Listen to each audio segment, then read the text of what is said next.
Yo, what's up guys? With the release of Path of Exile 2's 0.4 patch, we can finally play as the Druid.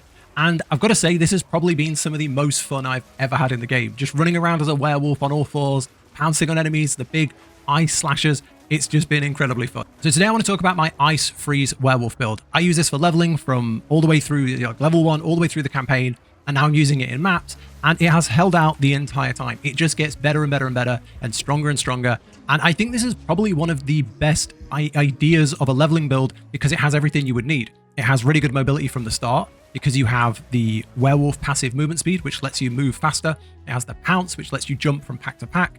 It has really good single target with the freeze burst, which I'm going to talk about, that mechanic. And then it has really good clear. We build it into AoE, and we build it into, the ability to freeze shatter as we move, which just gives it even more damage for these AoE clears. And to top it all off, if you find leveling or you find the campaign challenging, it's a freeze build. Let's get straight into it. Okay, so first up, how does the Ice Shatter build work, and is it for you? Well, we basically freeze the enemies as fast as possible, and if we're like AoE farming, or if we're taking on like big packs of mobs, just clearing the map, then they will pretty much get frozen in one hit. And if not, they will go down in 2 hits. So you don't need to worry about the ice burst on those. And then elites and bosses, what we are doing is we're freezing them, and then we're dealing so much damage in that little window while they're frozen that it just bursts and they just go down instantly. So you can take down like half of an enemy, a big boss's health bar, in one freeze window. That's how strong this is when you're playing it right. So let's get into it. And I will say there are some abilities here that you're not going to have early on: Lunar Blessing, Savage Fury, and Cross Slash, but you don't need them. The build works with 3 core abilities that you get in pretty much Act 1. So I'm not going to try and bait you and say, oh, this is a really, really good build, and then you need a gem from Act 4. You do not. So how does it work? First, we freeze the enemy. The number one thing we'll be doing is Lunar Assault. Lunar Assault is our AoE freeze, and this ability should just hit right in front of you. So it should just like do a little sort of AoE cleave in front of you. But with the right setup in the passive tree and the gems, look at what we can do. Look at that. We go all the way to here. So when you're clearing maps, say you have a pack of mobs down here, you jump in and you do one swing, you've taken out everything in that pack, which is really strong considering we're a melee build. So that's the first thing we do. That builds tons of ice build-up, and we can also buff ourselves with Arctic Howl. So when we do this, now our attacks, we have like extra frost damage, extra cold damage on our attacks, so we freeze even faster. So your main setup early on is going to be Howl, jump in, and then do that. Any small mobs are already gone. Any bosses will be frozen. That's pretty much it. 2 hits and they're done. Then what do? We do Shred. Now, Shred isn't a gem itself. Shred is what we get for being a werewolf. So you can see here when we choose the werewolf form on our talisman, we get Shred in our tree. Now, Shred is a super high attack, and when we attack with Shred, it's got very fast attacks, and it creates ice fragments. And if I hover over ice fragments here, ice fragments are created from cold skills, and they create ice fragments at the same time. Only one can damage a single enemy. Some skills can interact, blah, blah, blah. Anyway, basically, when you attack a frozen enemy, ice crystals form on the ground. They like fall from the enemy on the ground. So when the enemy's frozen, you're basically doing this. You're just attacking super fast and creating tons of fragments. And they will slowly pop on the enemy and go, and the enemy will start bursting down. Early on, that's pretty much enough to defeat the enemy. But then when we get this, and I think Act 3, Cross Slash, you do this, and that pops all the ice crystals. So if you have a ton of ice crystals on the ground from Shred, you jump back, and the enemy is gone. That will defeat pretty much everything in the game. Okay, so let's go through the build, and this is the full build guide I finished writing this up today, and one thing I will say is this build is on Mobalytics. I've used Mobalytics for every single one of my builds. I've worked with them for a long time, and they now have this function here called Track Build. If you join Mobalytics Plus, you can use the build tracker, and what it does is if you click it, and then you go, so my druid is called Twilight Enjoyer.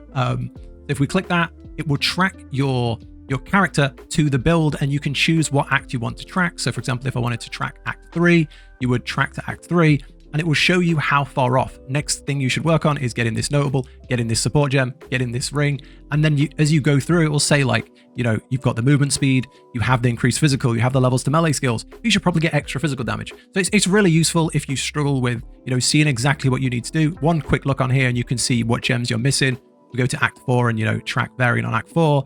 You can see, okay, well, I should pick up this, I should pick up this one. So yeah, for those of you that do struggle with tracking builds or want to make it a bit faster, hopefully this helps, but let's go on to the gems. Okay, so on the gems, at first you will be using Shred, Lunar Assault, and Pounce. They're going to be the three things you'll get very early on. And what you will do is you will use Lunar Assault to freeze them, you'll Pounce into battle, and you will Shred to deal the quick damage and burn them down. Now, at the end of Act 1, you'll get Arctic Howl. You'll have a skill gem that will let you get Arctic Howl. And then you'll get your first Spirit Gem in Act 1, and you should get Herald of Ice, because this is a full ice build. It makes perfect sense. In Herald of Ice, I would go for Cold Attunement for a bit of extra cold damage. Now, your Shred, I've written this down here, but on your Shred, I spoke about at the start, this is not a skill gem. This will just be there if you have a talisman that's tuned to werewolf. So you click the werewolf button, and then you will have Shred. But you can still socket gems into Shred. You get more sockets as you level up. So in Shred, I would go for Magnified Area for a bigger Shred, and then I would go for Rapid Attacks to deal faster damage. On Lunar Assault, I would also go for Magnified Area. One of the biggest struggles as a dexterous, werewolf is you feel like you have a very small area in front of you. So Magnified Effect helps with that a lot, with giving you, I showed at the start, the big cleave we can do. So I'd go with that. And then I'd go for Elemental Attunement for more ice damage to freeze faster. We get better gems later on. Pounce, I would just start with Execute and Fist of War. This, you saw when we did the Pounce at the start, it had a green thing around it. That's because it was ancestrally boosted, so it does more damage. Arctic Howl, I'd go for Deep Freeze, supports any gems that hit enemies, causing freeze effects to last longer. And then Ice Bite is really good as well. Attacks, deals damage as cold 5 seconds on freezing an enemy. So that's how I would set up. Coming into Act 2, there isn't that much changes. But in Act 2, you will get Cross Slash. So in there, I'd go for Execute again, and I would go for Magnified Area again. Now, we do change these later on, but early on, it's going to really help you with your clear speed. And then also, I would go for Overreach here to have a bigger area of effect on your Herald of Ice. So it has a downside, 80% less accuracy, but it doesn't really matter that much on Herald of Ice. Now, when it comes to expanding your gems in Act 2, I would go for Shred. Shred does itself, but in terms of the ones we use a Lesser Jeweler's Orb on, I'd go for Lunar Assault, and I would get in Freeze.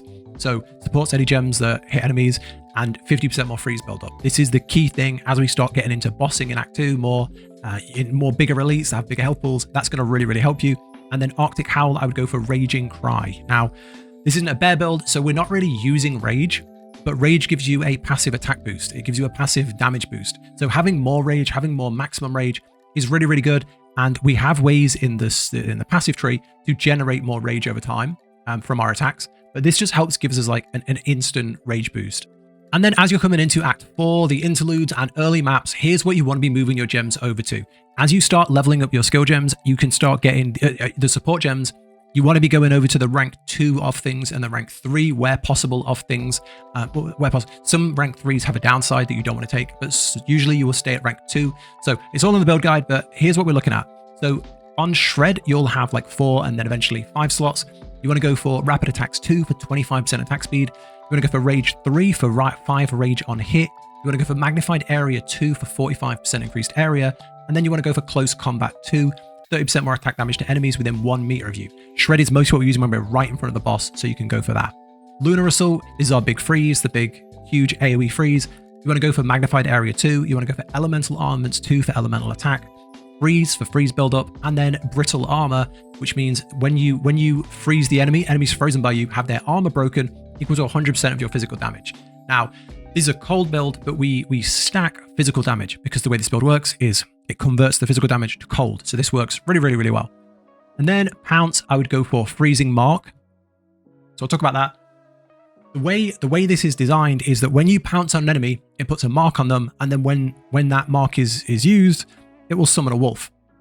This build does not use any sort of minions, or we don't do anything with minions. So there's no need having the wolves next to us that do no damage. And I'll be honest, they do no damage. Unless you really spec into these wolves and really like get the minion nodes, they don't do anything. So there's no point using them from my experience. So switch it and take Freezing Mark. Now this is a skill gem. It's not a support gem. You'll get a skill gem and turn it into Freezing Mark, and you can place it within Pounce. And then instead of putting the wolf mark on them, it'll put the Freezing Mark on them, which gives them more freeze buildup and, all the other bonuses you see there, loads and loads of extra bonuses there. So when you pounce on the enemy, you're actually getting so much benefit towards your freeze buildup. So pretty good. I'd go for this one here, the mark here. Enemies marked have their armor broken, equal to 15% of physical damage. And then Fist of War 2 is the ancestral boosted. So you see when we do pounce, we have that green stuff. That's because it's ancestrally boosted. If we take it out, it doesn't look like that at all. Then on Lunar Blessing, This is your Howl at the Moon. So it's incredible. It looks like this. It's so good. And then as we attack, moonbeams come down on our enemies. Really good. I think we get extra cold damage from this as well. It's really, really good. And you want to go for cold attunement, extra cold damage. You want to go for prolonged duration, so it lasts longer. The problem with it is it has like a half a second cast. You see this? That's like half a second long. So you want it to last as long as possible. The more rage it uses, the longer it lasts. So this gives it a longer duration, and cooldown brings it off cooldown faster. So we can have almost full uptime on it. Arctic Howl is this one here. It's our little buff, which gives us a cold damage boost. You want to go for Deep Freeze, Brittle Armor, and Ice Bite 2. Cross Slash is this one here, the thing that bursts all the ice crystals. You want to go for Execute 2, 50% against low life enemies, and we're using this as a finisher in the most cases, so that's perfect. Heavy Swing, 35% more melee physical, and then you want to go for Close Combat 2 because we are doing it right in front of people. Finally, Savage Fury. Now, we haven't really talked about Savage Fury. You will get this in Act 4. No, you get it in the interludes. In the interludes, in the 3rd zone.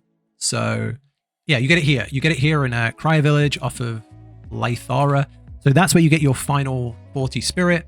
And when you get this, what you want to do is you want to go for Savage Fury. Now, this gives us a ridiculous amount of attack speed. You basically just go wild. And when the enemy's frozen, you pop that and you just make thousands of crystals. You do tons of damage. It's really, really good. I would go for Prolonged Duration and Efficiency 2, so it uses less cost mana. And then finally, Herald of Ice. I'd go for Magnified Area 2, I'd go for Cold Attunement, and Deadly Herald. That's where I am right now, and maps are melting. Maps are really, really, really fun. Endgame version coming soon. Okay, now let's talk about the passive tree. So on the passive tree, I would start first by going up here. So I would start first by coming down this side here, increased attack damage along that side there. You would get here increased damage, and then you get strength and intelligence. You would come up to here and get increased area effect and immobilization buildup, which works for freeze. You can see here, freeze is one of those.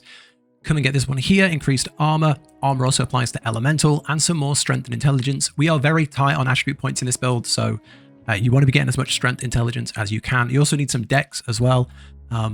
Increase crit bonus, damage, area damage, and then wrap around and get these crit and skill speed, which is like our attack speed while shapeshifted, and then up here for some more defenses. I would come into this cluster here and I would get this node here, 20% attack damage and immobilization, and I would leave this for a little bit. I would come to here and get this cluster for 1 rage on melee hit. Every 10 rage also gives us more physical damage. Then I would work your way over to this side again, get in, strength, a bit of dex, a bit of whatever your build needs, whatever you need to put your gear on.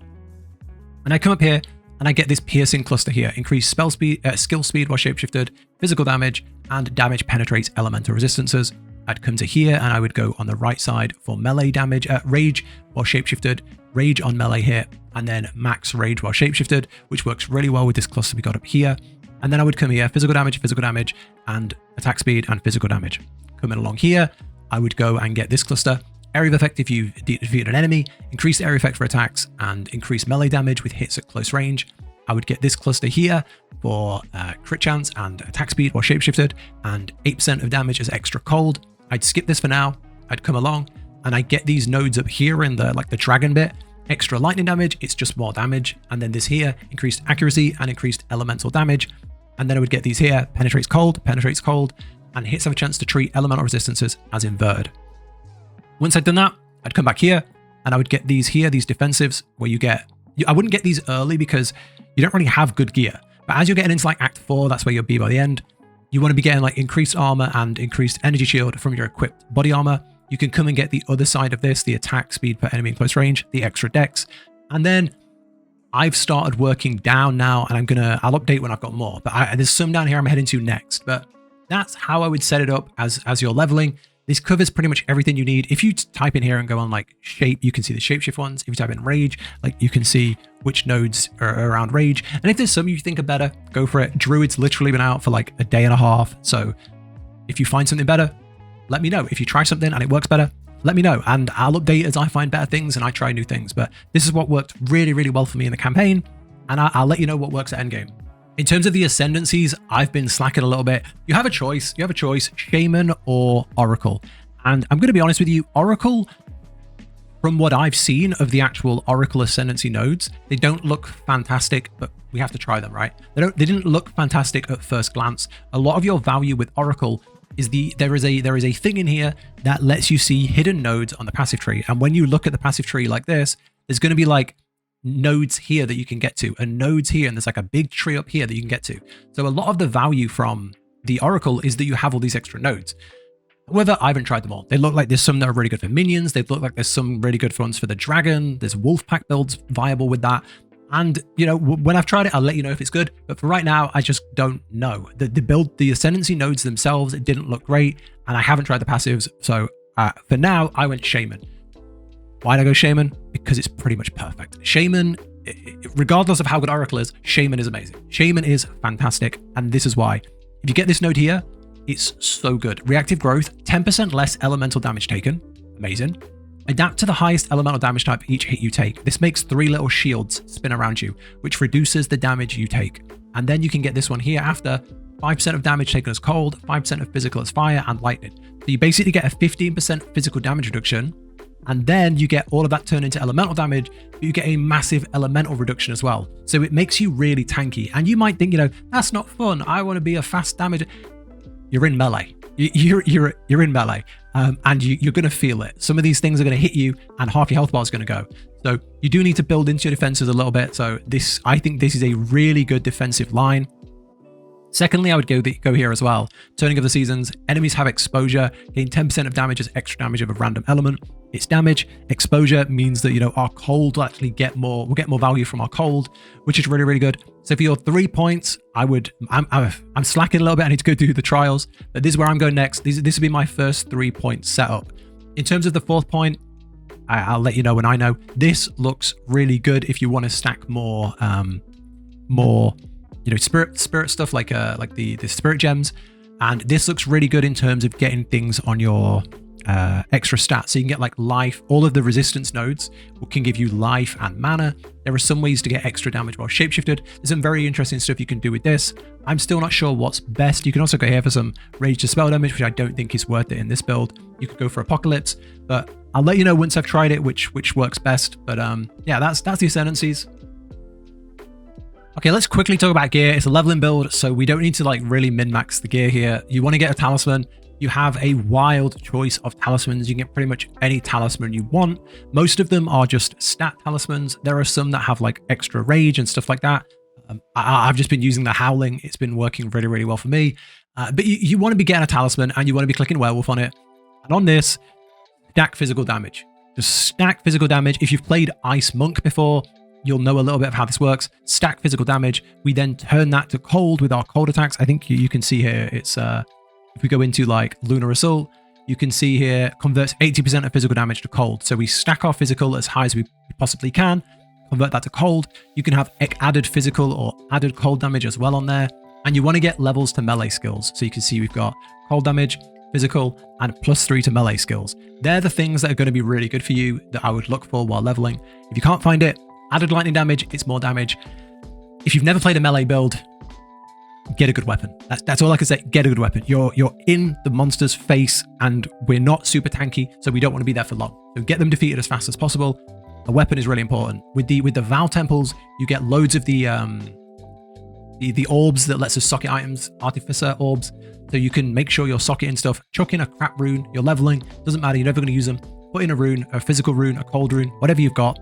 On the gloves, it's the same. Try and get physical damage to attacks. Try and get cold damage to attacks. That's what you want to be going for. Movement speed on the boots, you know, that sort of thing. One thing that you can pick up while leveling for dirt cheap, I think it was like 5 Exalted when I grabbed mine. I grabbed this in Act 4. I got it in Act 4 once I unlocked the hideout and stuff and got the, you know, the Angie, and you could do that. I went and got a porcelain ring, and this enemies that are chilled by your hits can be shattered as though frozen. This is really good. It's really, really good because then when you do a big shatter, even though the enemies aren't frozen, it still treats them as if they are. I found this really useful while leveling. If you want to grab one in Act 4 as well, or if you got a friend or you want to grab one early, then go for it. You don't by any means need it, and it doesn't do anything for bosses really, but it's really, really good for clearing. So you can grab one of those. yeah, that's about it. And then just get as much armor and energy shield on your chest piece, because we have the node that gives us 60% benefit from that. So try and get as much there as possible. And then just get your defenses where you can get them, you know, fire, cold, lightning, chaos, all that sort of stuff. But yeah, that's it really. It felt very easy to play. I had terrible gear throughout most of the campaign. My gear now is still pretty bad, and it's a breeze. Everything feels great.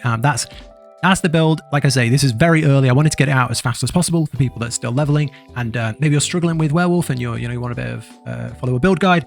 Hopefully this helps. But as we go through, you know, very early on in the league, as we play more, I'll update things, make things better, and as we find new tech, we'll put it in the build guide. But thank you for watching. If you found this useful, do consider subscribing. Any werewolf tips you found, let me know down below. And if you want to see the next version, subscribe to the channel. Thank you for watching. Take care. Catch you for the next one.